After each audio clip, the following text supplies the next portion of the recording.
আসসালামু আলাইকুম। কেমন আছেন সবাই?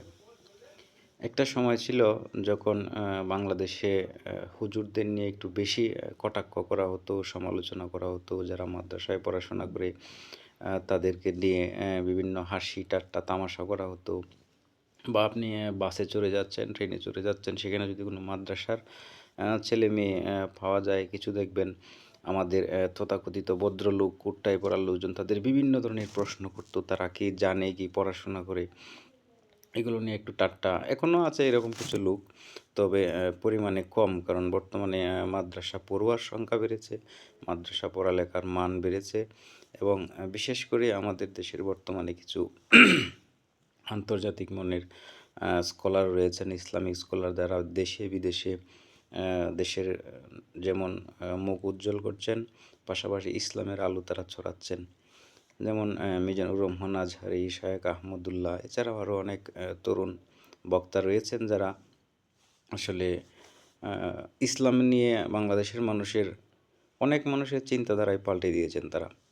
এখন আর মানুষ এরকম ভাবে না যে শুধু দুর্বল ছেলেটাকে বা যারা বুদ্ধি প্রতিবন্ধী মানে ছিল এরকম যে একটু যে ছেলেটা একটু দুর্বল সেই ছেলেটাকে মাদ্রাসায় পড়াবো, আর যারা একটু ভালো মেধাবী তাদেরকে আমরা বাংলা শিক্ষায় শিক্ষিত বা ইংলিশ মিডিয়ামে পড়াবো, এই ধরনের একটা চিন্তা ভাবনা টেন্ডেন্সি ছিল। তো আল্লাহর কি পরিকল্পনা দেখেন, এক মিজানুর রহমান আজহারি যেদিকে যায় লক্ষ লক্ষ মানুষ হেমিলনের বাসিওলার মতো তার পিছনে ছুটে। শায়েখ আহমদুল্লাহ তো এই জন্য অনেক মাহফিল করাই ছেড়ে দিয়েছেন যে মানুষ এভাবে আসলে যেভাবে লক্ষ লক্ষ মানুষ ছুটে না জানি কোন বিপদ ঘটে সেখানে। আর এদের জনপ্রিয়তা দেখে তো আমাদের কিছুদিন আগে যেই সরকার পালিয়েছে দেশ থেকে, তারা এদেরকে কিভাবে মাহফিল বন্ধ করা যায়, কিভাবে দেশ থেকে বিতাড়িত করা যায় সেই চেষ্টায় লেগে থাকতো। তো আসলে মূল কথা হচ্ছে আল্লাহ হচ্ছে উত্তম পরিকল্পনাকারী, যাকে সম্মান দেন তাকে কেউ দমিয়ে রাখতে পারে না, আর যাকে অসম্মান করবেন সে যত চেষ্টাই করুক তার হাত থেকে কেউ বাঁচতে পারে না।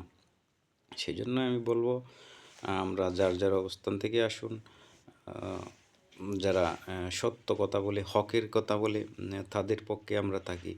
আসলে এই দুনিয়া খুব বেশি দিনের নয়। এই কিছু টাকার লোভে, কিছু ক্ষমতার লোভে আমরা এখন নানান ধরনের নেতা নির্বাচন করি যাদের আসলে কোনো আদর্শ নেই। যাদের আদর্শই হচ্ছে কীভাবে জনগণের টাকা মেরে দিয়ে বড়লোক হওয়া যায়, বিদেশে বাড়ি গাড়ি করা যায়। তো আমি কোনো নির্দিষ্ট দলমতের কথা বলছি না।